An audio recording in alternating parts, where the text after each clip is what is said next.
Wangeela Yohaannis boqonnaa 3 lakkoofsa 16 hanga 18tti akkana jedha. Waaqayyo akkasitti tokkicha ilma isaa amma kennuufitti biyya lafaa jaallate. Kun immoo isatti kan amanu hundinuu jireenya bara baraa haa qabaatuuf malee abaduuf miti. Waaqayyo biyya lafaatti farachiisuuf miti. Biyyi lafaa isaan hafayyuuf ilma isaa biyya lafaatiif erge malee. Ilma isaa kanatti kan amanu itti hin faradamu. Isatti kan hin amanne garuu maqaa tokkicha ilma Waaqayyootti waan hin amaniniif ammuma iyyuu itti faradameera. Roomee boqonnaa 3 lakkoofsa 23. Hundinuu yakkaniiru ulfinni Waaqayyoos isaanitti irrateera. Hojii ergamoota boqonnaa 4 lakkoofsa 12. Fayyinis Yesuus Kiristoos duwwaadhaan malee kan biraatiin tokko illee hin jiru.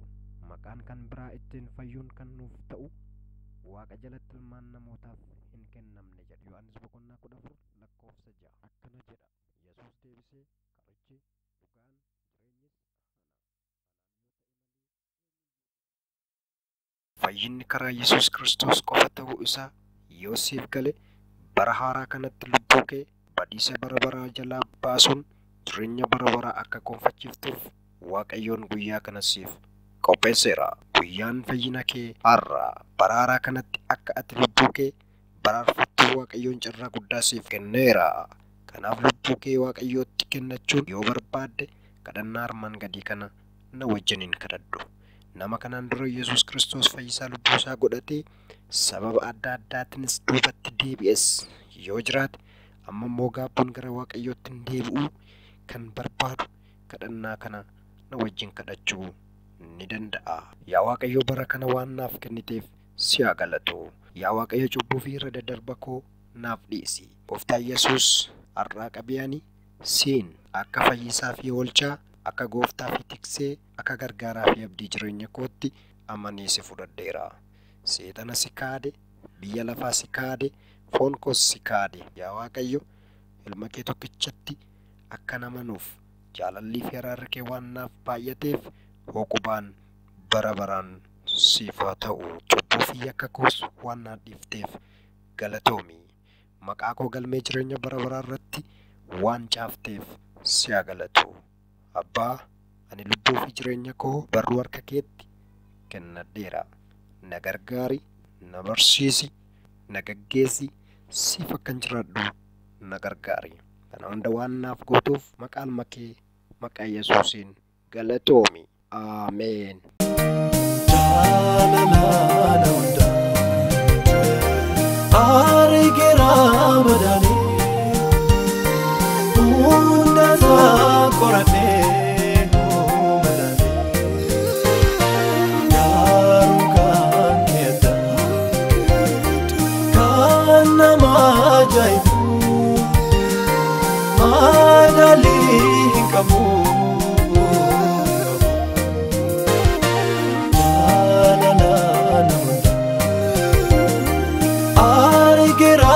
Madani hunda sa korate madani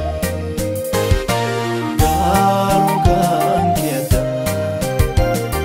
kana majaibu madali hinkabu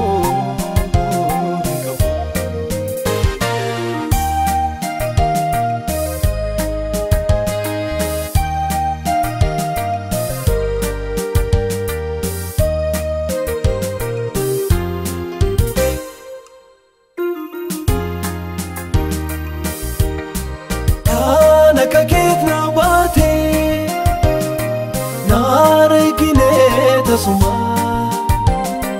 ido bakanaftate dao amanama enyutansi madala kan sigitus kami unda jalaku Yesus Wakefami, wakefami, jaalalaa hundaa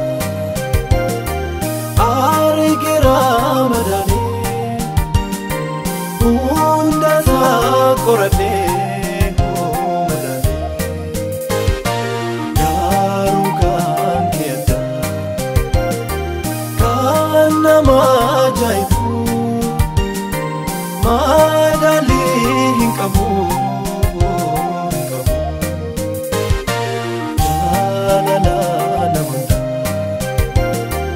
argira madaalii hundasaa qoratee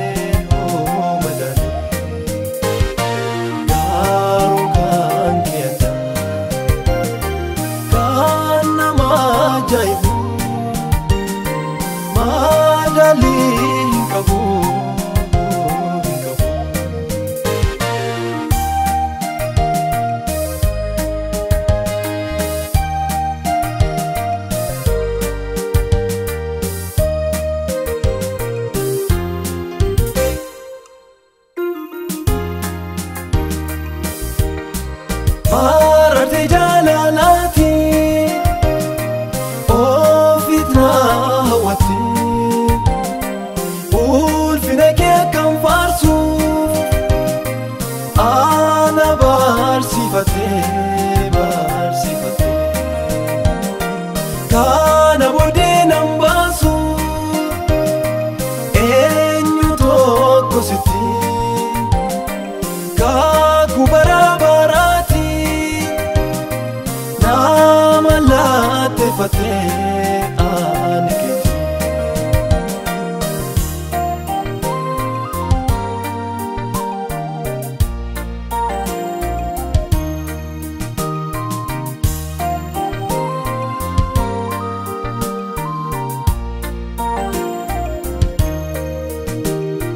hallelujah sin farsa si wedi so edu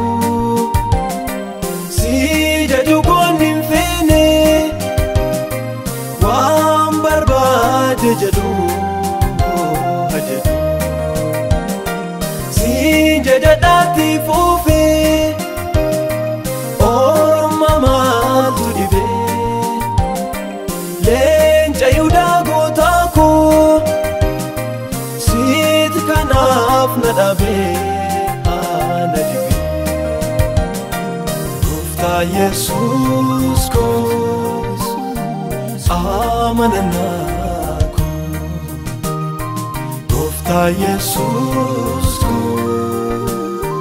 michudugako Gofta Jesus ko nafgachanako Gofta Jesus ko Nunduma